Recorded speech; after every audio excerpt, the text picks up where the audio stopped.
Hi, this is my video for the Adams County text-heavy project that we've been working on. This is my homepage, the site you would land on. It has a nice picture. We have the navigation up here. We have a search bar as well for usability purposes. You would get a bar here that would kind of rotate in between information. So like scheduled news, you would get like news reports here as well. And weather emergencies, you get fun facts because on the original site there was just this huge block of text. And so instead I just pulled out little interesting tidbits and made them fun facts. And then I also included a directory in case you wanted to get a hold of someone specific. This is my news page. There's a couple of articles here. You would get a little snippet of them. And then if you wanted to read the full thing, you would click and it would take you to the original source. Or if you wanted to see more articles, you could just click here and it would load more articles.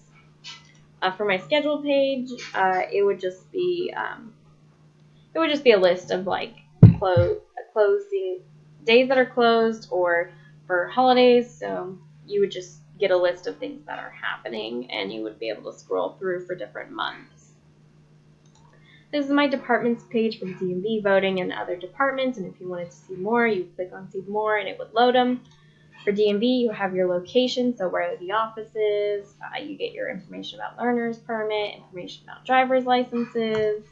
Under locations, you get DMV locations. You get the town that it's in, the address, phone number, email address if available, and their hours. For Adams County specifically, there's actually only one DMV, so there's only one option. All right, so for the voting page, it was a really long page, so this is all of it.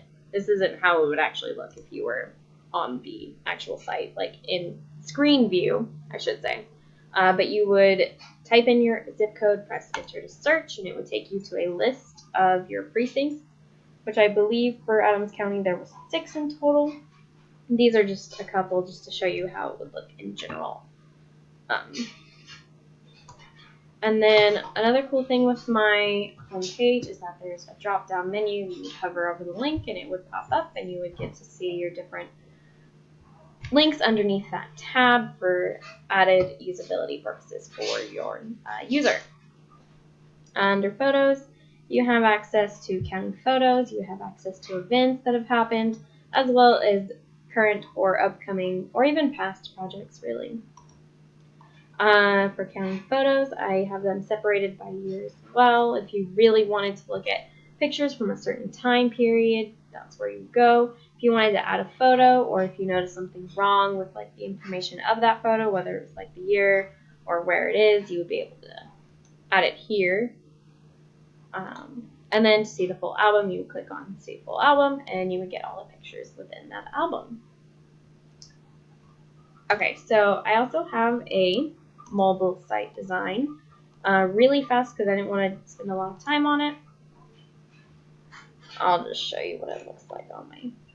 Okay, so yeah, it would just be a plain page, and it would be my home page, drop down menu for the navigation, each page, and then I have some sub pages, and that would be the mobile site. All right, so that is my project, and